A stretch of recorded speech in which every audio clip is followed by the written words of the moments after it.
Hi everyone, this is me Kapil Sikka. I welcome you all to this channel. Today we are going to start the 1B of this series. 60 days की series में 1B हम start करेंगे. अभी तक 1A में हम IPT छोड़ के बाकी मेजर सेक्शंस सारे सेक्शंस कवर कर चुके हैं. IPT को हम इस सेशन के एंड में डिस्कस करेंगे. एज इन जब 60 डेज की सीरीज पूरी होगी तो लास्ट के जो सेशंस होंगे वो IPT डिवोटेड होंगे. आज हम स्टार्ट करने जा रहे हैं 1B. 1B में हम स्टार्ट करेंगे यूनिट 3 से, क्योंकि यूनिट 3 का बहुत ज़्यादा ओवरलैप है हमारे पॉलिटी के भी साथ. लेकिन we will try to understand that how we need to differentiate a political science answer from the GS answer. तो इस सेशन में यही डिफरेंशिएशन हम डिस्कस करने की कोशिश करेंगे. इस सेशन के जो आंसर्स हैं, जो मॉडल आंसर्स हैं, वो आपको पहले से टेलीग्राम ग्रुप में अवेलेबल कराए जा चुके हैं. आप वहाँ से ये कलेक्ट कर सकते हो. तो जैसा कि पहला क्वेश्चन आपने देखा, हम जो डिस्कस किया हुआ था, जो फिर मॉडल आंसर का पार्ट है, that is that question number 1 is legal remedies in part 3 of the constitution. अब देखो, ये question can be asked in the political science, has been asked in the political science and can be asked in GS2 as well. क्या essential difference हमारे पास होना चाहिए while discussing सच answers? 1B की strategy एक बार क्विकली डिस्कस करते हैं, then we can move ahead. देखो, 1B में we need to have certain extra elements. Number 1 is the understanding of the question. वो हर जगह इंपॉर्टेंट है. पहला आपको पता होना चाहिए that what they are going to ask. तो यहां पे understanding of question is very important. Question की अंडरस्टैंडिंग के बाद second thing is you need to be aware about the specific articles of the constitution. If the question demands the specific articles, that has to be there. So articles have to be there. Let us say ये जो question है इसमें हम बात करेंगे legal remedies की बात कर रहे हैं, तो आर्टिकल नंबर 32 की बात जरूर करेंगे. At the same time you have the case laws of the supreme Court, या जो भी हाई कोर्ट का आता है, वैसे यूजुअली केस लॉस इंपॉर्टेंट है. And of course writing with the help of scholars is very essential. अब बात आती है that how we are going to start such questions. इस तरह के क्वेश्चंस को स्टार्ट कैसे करना है. जैसे यहां पे हम देखेंगे legal remedies in part 3 of the constitution. अब it's a 10 marker. So in 10 marker you don't have much scope of writing और beating around the bush. You have to jump directly to the demand of the question. Legal remedies in part 3 of the constitution specify किया हुआ है, article 32 की बात कर रहा है, या इसी तरह के किसी आइडिया की बात कर रहा होगा, ऐसा मान के चलते हैं. तो हम क्या करेंगे, पार्ट 3 की बात करेंगे सीधा सीधा, कि पार्ट 3 ऑफ द कॉन्स्टिट्यूशन करता क्या है. That part 3 of the constitution guarantees us the fundamental rights. वो हमें फंडामेंटल राइट्स की गारंटी देता है. यहां से वी कैन स्टार्ट हम इस तरह से, that how part 3 of the constitution guarantees us the fundamental rights. ठीक है, तो यहां से आप इस तरह कर सकते हैं, that how the guarantee is being provided. Next comes that what exactly those legal remedies are. वहां से जंप करोगे आप आर्टिकल नंबर 32 पे. तो एक बार आपने पार्ट 3 को डिस्कस किया और वहां से आप आगे गए, 32 को डिस्कस करते हुए आगे बढ़ोगे. Then comes that what kind of remedies are there. अब देखो, ध्यान रखना यहां पे when you are discussing the remedies, do not go in very detail because you just have 10 markers. This is just a 10 marker, sorry. तो अब आपके पास 10 marker है. तो 10 मार्कर में से first paragraph would be devoting telling them about what specifically is part 3, then would be devoted telling them about what exactly is article number 32. ये paragraph आपका चला जाएगा. इसी के साथ साथ आप बताएंगे कि किस तरह से फंडामेंटल राइट्स के इंप्लीमेंटेशन में ये एक काफी इंपॉर्टेंट आर्टिकल है. नाउ द थर्ड पैराग्राफ, ठीक है, third paragraph would be devoted telling them about what are the writs available. कौन कौन सी रिट्स अवेलेबल हैं. अब ये रेट्स बहुत ज्यादा डिटेल में नहीं जाएंगी. ठीक है, ये रेट्स आपको 4 या 5 रेट्स जितनी भी आपको बतानी है, आप उनको 1 लाइन में बता सकते हो, that there are certain writs. Apart from that there are other ways of seeking justice. ठीक है, आप PIL के थ्रू जस्टिस ले सकते हो. And then comes the case laws through which the supreme Court has been providing such kind of justice. फिर आप बताओगे कि इसका एप्लीकेशन कैसे हो रहा है. ठीक है, after telling them the application, यहां पे देखो अब अपने पास कोई क्रिटिसिज्म नहीं है, तो हम ये कह सकते हैं कि despite of the certain legal remedies there are limitations and challenges in the implementation of article number 32. आपको लिमिटेशन और चैलेंजेस बताने बहुत नेसेसरी हैं. ठीक है, तो यहां आपने बताया वाई रेमेडीज, यहां आपने बताया what kind of remedies,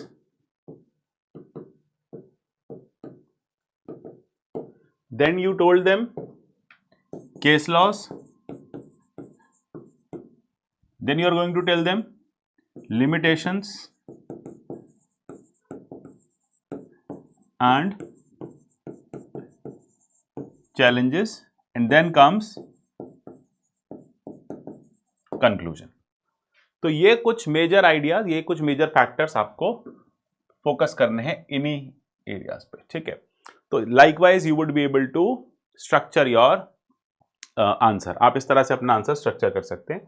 then definitely conclusion, फिर फाइनली हम एक कंक्लूजन दे देंगे। जैसे जब हम बात करते हैं लिमिटेशन क्या क्या है, जुडिशियल ओवरलोड एक लिमिटेशन है, रेमेडीज को डाइल्यूट किया गया ओवर द टाइम, ये एक लिमिटेशन है, मार्जिनलाइज्ड कम्युनिटीज उसको एक्सेस नहीं कर पा रही, ये एक लिमिटेशन है, एंड अल्टीमेटली एनफोर्समेंट गैप्स हैं, और पार्लियामेंट्री सॉवरेनिटी के साथ एक चैलेंज आ जाता है, because on one side there is parliament, other side there is judiciary, whenever judiciary tries to implement such things, so there is a tension between the two wings of the government.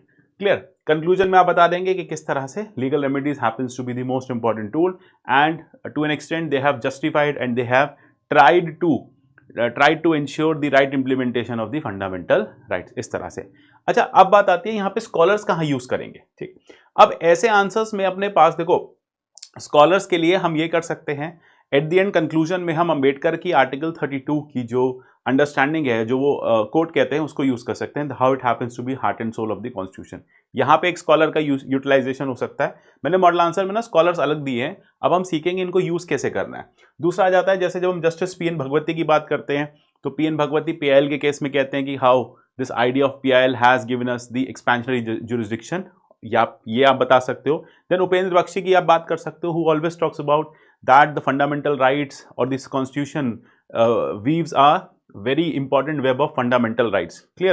तो यहाँ आप देखो अपने पास बहुत ज़्यादा ultimately scholars नहीं है, कुछ कुछ स्कॉलर्स हैं जो हम यूज़ ज़रूर कर रहे हैं, but again they are not very valid, sorry, they are not fitting up in this idea. तो हम क्या करें, हम यहाँ पे इंश्योर करें कि इस तरह के स्कॉलर्स लिखने just for the sake of writing scholars, या कभी कभी हो सकता है कि हमारे पास एक या दो ही स्कॉलर्स हों, मतलब किसी एक पर्टिकुलर आइडिया पे एक या दो ही स्कॉलर्स हों, तो हम उन्हीं स्कॉलर्स को रट के जा सकते हैं।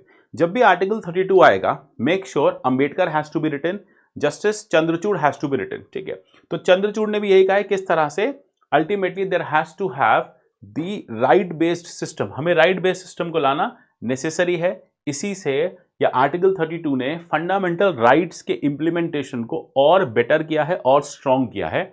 दिस कैन बी रिटन, तो हम ये लिख सकते हैं कि how fundamental rights have been strengthened by the virtue of article number 32, and article 32 has ensured the right implementation of the fundamental rights. तो ये दो scholars are more than enough, 10 marker है। More than scholars we should focus upon the substance as well. कई बार students क्या करते हैं, वो सिर्फ स्कॉलर्स के पीछे भाग रहे हैं, scholars. I understand scholars are necessary. I never deny this fact that scholars are not necessary. But the idea is you have to first establish the demand of the question, and then within that you can always integrate the scholars. तो आप demand of the question को establish करो, and then you can always integrate the scholars. Just another question comes out to be that the provision of fundamental rights are rooted in the idea of constitutionalism. How come the provision of fundamental rights are rooted in the idea of constitutionalism? देखो, इसके लिए दो important keywords हैं। Most important keyword is that you should be aware about what exactly is constitutionalism. ये हमारे लिए necessary है जानना कि कॉन्स्टिट्यूशनलिज्म होता क्या है, ठीक है। So what exactly is constitutionalism? Constitutionalism is nothing but philosophy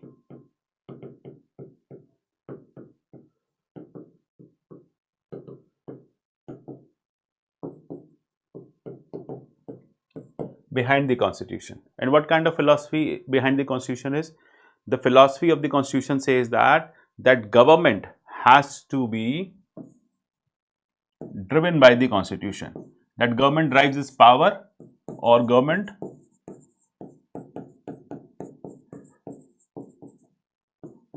from constitution, और government curtailed by the constitution। यही चीजें हमने हमेशा NCERT में भी पढ़ी है, ठीक है। तो आइडिया ये होता है कि देखो, इज्म का मतलब है philosophy behind something, marks ism, Gandhi ism, constitutionalism. So if your constitution talks about limited government, so definitely constitutionalism would be the implementation of the idea of limited government. ये ध्यान रखना, ठीक है। अब क्वेश्चन क्या कह रहा है? क्वेश्चन कह रहा है कि provision of fundamental rights is rooted in the idea of constitutionalism. That means fundamental rights have to be implemented or they are being protected from the government interference through the shield of constitutionalism. इसे ऐसे समझ सकते हैं कि constitutionalism ही fundamental rights के promotion में सबसे important virtue है। कॉन्स्टिट्यूशनलिज्म नहीं होता तो फंडामेंटल राइट्स जो है वो शील्डेड नहीं होते। So first tell them what exactly do you understand by the term the fundamental rights. सबसे पहले आप बताओ कि फंडामेंटल राइट्स का एग्जैक्ट मीनिंग होता क्या है फंडामेंटल राइट्स, मतलब what exactly are the fundamental rights, ये बताया। देन आपने बता दिया कि where these fundamental rights are placed, the part 3 of the constitution. Then आपने बता दिया what exactly is the idea of constitutionalism, क्या होता है exactly constitutionalism, and then how this constitutionalism basically protects the idea of fundamental rights, ठीक है। इस तरह से आपने बताया, but at the same time आप इसको बता दोगे that this constitutionalism is being used by the judiciary to safeguard the fundamental rights. फिर बता दोगे कहां कहां पे इन फंडामेंटल राइट्स पे चैलेंजेस आए। Many times these fundamental rights have been abrogated by the parliament, तो एब्रोगेशन बता देंगे, बट नेवरदलेस आप लास्ट में बताएंगे that this constitutionalism is a shield to protect the idea of fundamental rights. Clear?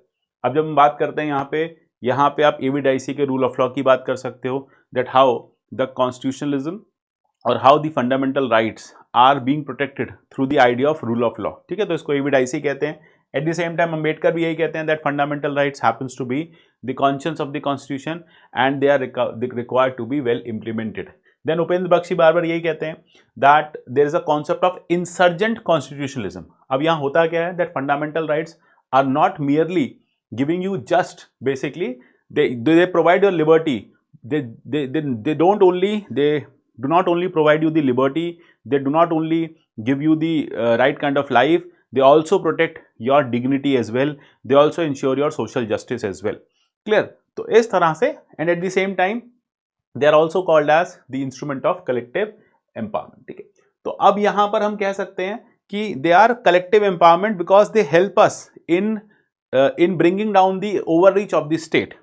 तो यहां पे आप यही बता रहे हैं ना कि फंडामेंटल राइट्स हैं क्या। देखो fundamental rights are nothing but the claims against the state. Fundamental rights वो क्लेम्स हैं जो हम स्टेट के अगेंस्ट ड्रॉ करते हैं। Number 1, fundamental rights also draw a line that where state has to stop. जहां से आपका राइट स्टार्ट हो जाएगा स्टेट को वहां के रुकना पड़ेगा। So it also ensures that you have a liberty to practise something, to enjoy something. तो यहीं पर ये कहना चाह रहे हैं कि how they ensure the collective empowerment, ठीक है। एमपी जैन भी यही कहते हैं that constitutionalism क्या है, it is nothing but it is structured around the supremacy of the constitution and the protection of fundamental rights। तो constitutionalism का सबसे मेजर टास्क क्या है, या तो वो आपके फंडामेंटल राइट्स को प्रोटेक्ट कर रहा है, या फिर रूल ऑफ लॉ को इंप्लीमेंट कर रहा है, या गवर्नमेंट बाय लॉ को लेके आ रहा है। क्लियर? तो आई गेस इतने बहुत हैं। देन उसके बाद ग्रैनविले ऑस्टिन कह सकते हैं seamless web of rights and duties है। जस्टिस खन्ना की बात कर सकते हैं कि कॉन्स्टिट्यूशनलिज्म क्या है। Constitutionalism ensures that the government is highly limited in nature, there is a limited power of the government, and that means whatever government is doing, government should not take away your fundamental rights, ठीक है। तो यहाँ structuring क्या कहती है, एक बार structuring समझते हैं। that structuring says that obviously you need to tell them what are fundamental rights, then you need to tell them what is the idea of constitutionalism, then you need to tell them that how constitutionalism protects fundamental rights, then challenges rights are facing, and then obviously way forward. Now where to use these scholars, हम इसमें scholars का utilization कहाँ करेंगे। So first thing is that how this scholars and obviously challenges के case में भी scholars.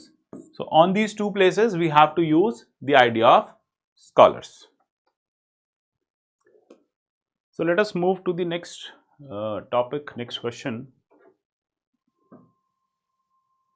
The main goal of fundamental duties in the constitution is to generate civic responsibility among citizens, explain.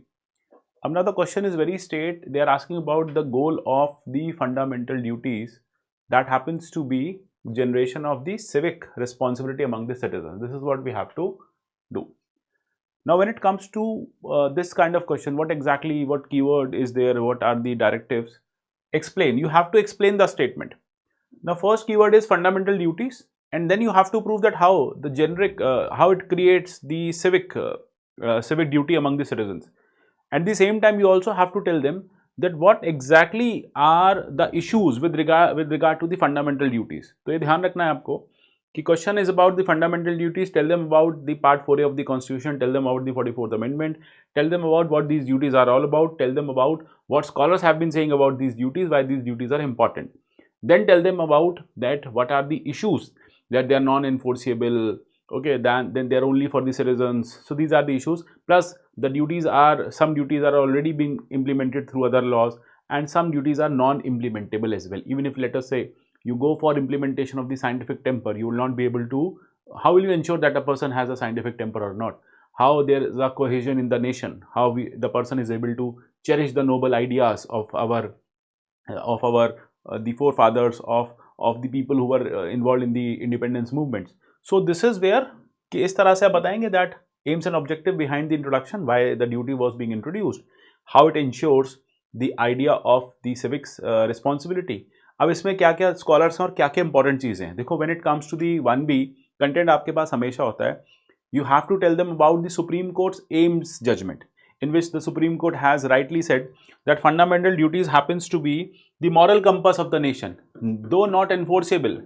In Ames case, court is saying that they are the moral compass of the nation, though they are non-enforceable. They are not enforceable, despite they serve a moral guideline on what to do and what not to do, and this is where they generate a civic duty. Okay, they ensure a civic duty. So this is what is required. At the same time, when it comes to the scholars, you need to tell them about the scholars as well. अब आपने बता दिया क्या क्या duties कर रहे हैं, क्या क्या ड्यूटीज़ हैं, क्यों ड्यूटीज़ हैं, कहाँ से ड्यूटीज़ आई हैं, अब क्या ड्यूटीज़ के लूप होल्स हैं, क्या क्या लूप होल्स हैं. लूप होल्स यही हैं कि नॉट लीगली इन्फोर्सेबल, ये सब हम बात कर चुके हैं. Then you have the scholars as well. अब देखो कैसे ये कल्टिवेट करता है सिविक रिस्पॉन्सिबिलिटी. अब इसके लिए आप बता दोगे कि कैसे सिविक रिस्पॉन्सिबिलिटी आती है. That you have to abide the national flag, you have to abide the national anthem, you have to cherish the noble ideas, you have to ensure the environment protection, you have to ensure the national cohesion. ये सारी चीज़ें आपको करनी है.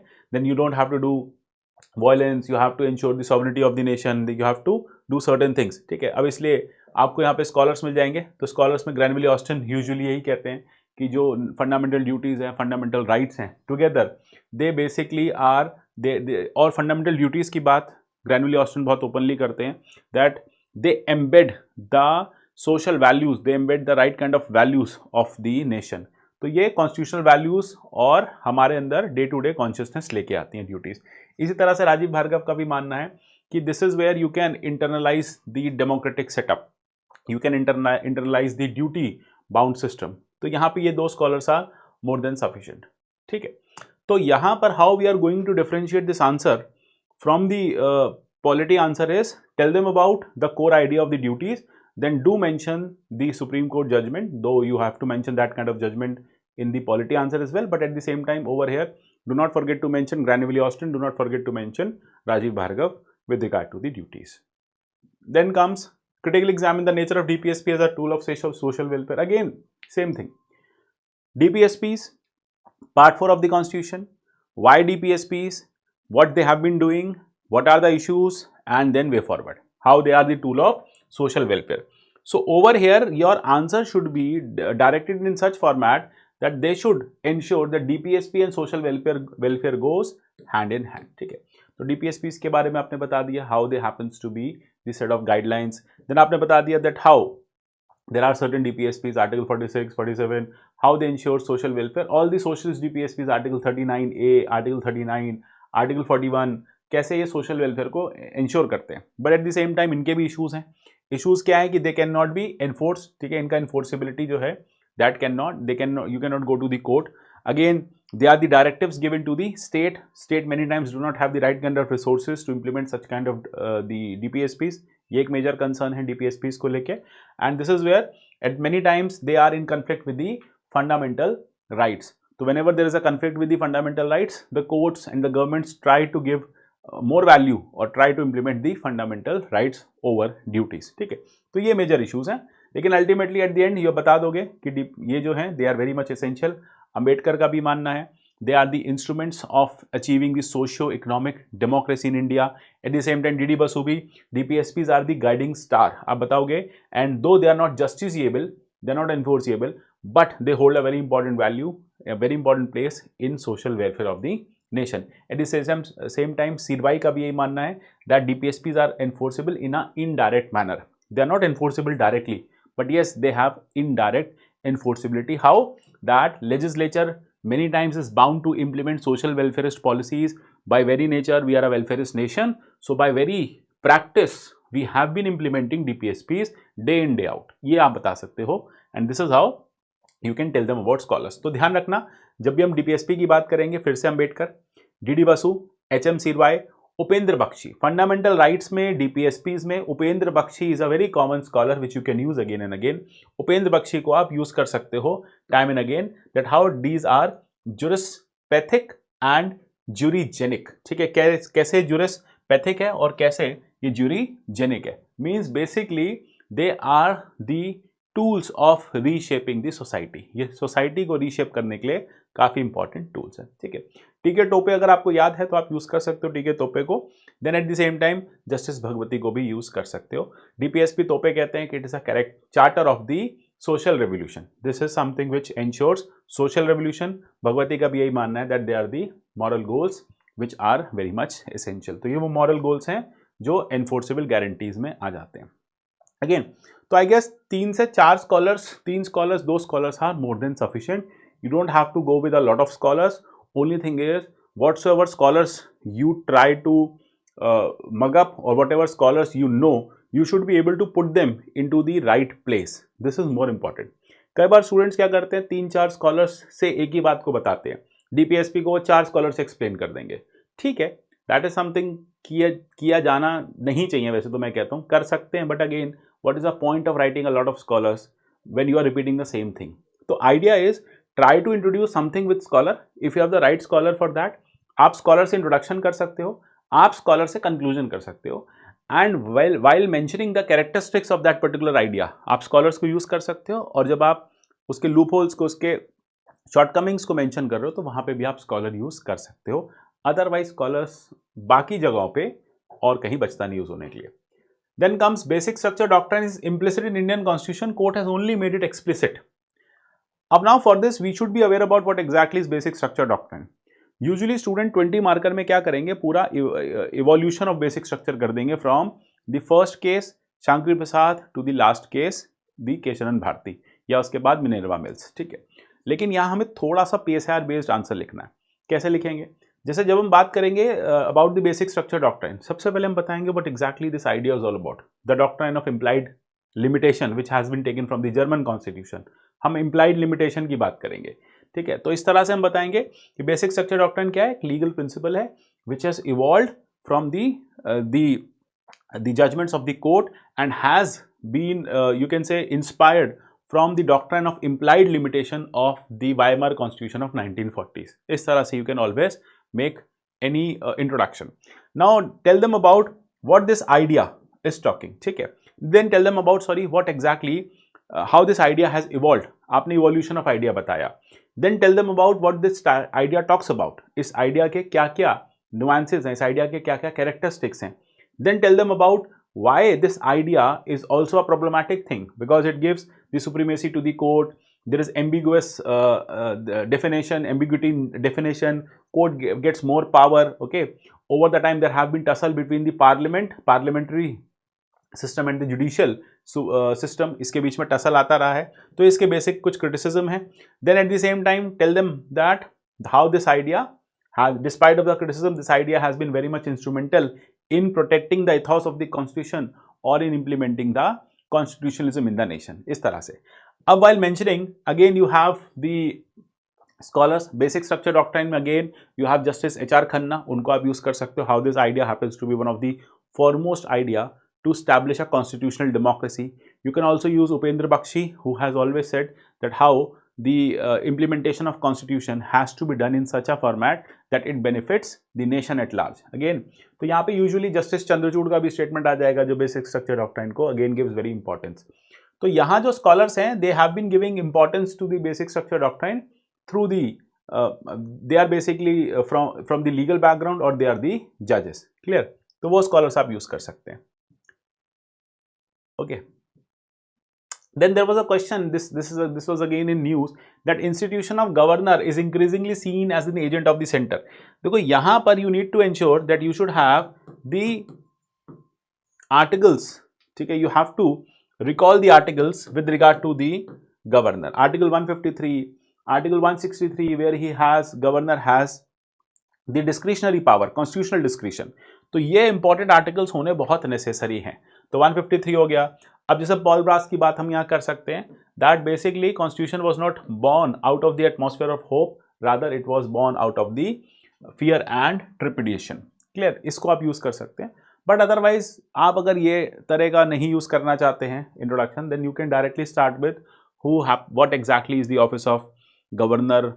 Article 153 talks about the office of governor, how he happens to be the linchpin, how we have taken this constitution from the British system. Okay, then what exactly are the role of governor?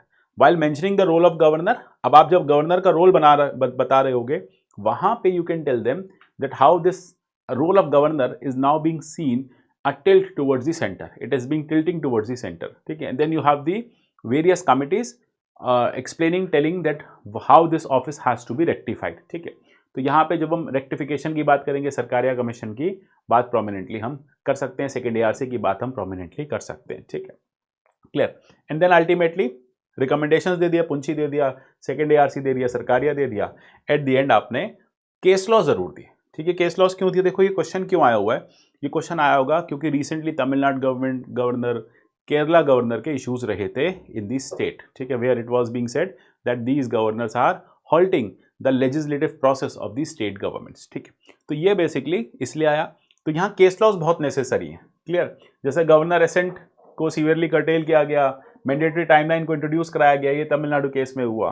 Then उसके बाद पहले भी Sarkaria commission, Punchhi commission कह चुकी है. Then Rajiv Dhawan भी governor के office को कॉलोनियल लीगेसी बोल के क्रिटिसाइज कर देते हैं. क्लियर, तो ये क्रिटिसिज्म आते हैं. क्रिस्टोफर जेफले भी यही कहते हैं कि अल्टीमेटली बीजेपी के टाइम पे हमने क्या देखा है, वैसे तो कांग्रेस के टाइम पे भी सिमिलर सिनेरियो था, that there has been a lot of misuse of the office of the governor to curtail the development process of the non BJP government states. Congress के टाइम में भी यही होता था that Congress has widely misused article 356 to you can say to remove the governments, specifically in Karnataka. SR Mumbai case में हमने देखा. ठीक है, पोस्ट बाबरी हमने देखा मध्य प्रदेश में, राजस्थान में. तो इस तरह से ये जो क्वेश्चन है this can be addressed wisely. आप इसको इस तरह से एड्रेस कर सकते हो. क्लियर, अगेन ये रिसेंट एग्जांपल्स में से है. तो I guess now you would be able to understand what exactly is the basic difference between the polity question and the PSIR question. Clear, तो ध्यान रखना है स्कॉलर्स कहाँ पे लिखने हैं. जब भी हम पॉलिटी के क्वेश्चन या जब भी हम PSIR में क्वेश्चन की बात करेंगे तो scholars have to be embedded और they have to be integrated. ठीक है, कैसे इंटीग्रेट करना है? With the help with the in the statements where you are telling them the feature, where you are criticising it, और in the conclusion. तो आप introduction में स्कॉलर यूज कर सकते हो, कंक्लूजन में यूज कर सकते हो, and while explaining the core idea इसको भी आप स्कॉलर से एक्सप्लेन कर सकते हो. यस, आई गेस ठीक है. So I guess this is all for the day. We would be meeting soon in the next session. Next session would be it was 23, 24, 22, 23, 24. Next would be again 25, 26, 27. ठीक है, इसके मैं notes upload कर दूंगा. And by any chance if any of you wants to join the PSIR batch, तो my PSIR batch is going to start from 1st of December. अगर आप पहली बार PSIR पढ़ रहे हैं, अगर आप if you're looking for a programme जहाँ पे we can do it online, जहाँ पे you are looking for answer writing, so I guess this is a right batch. आप 1st of December ऑनवर्ड्स कुछ डेमो भी ले सकते हैं और इसको आप ज्वाइन कर सकते हैं. Then see you in the other session. Till then, goodbye, take care and God bless you all.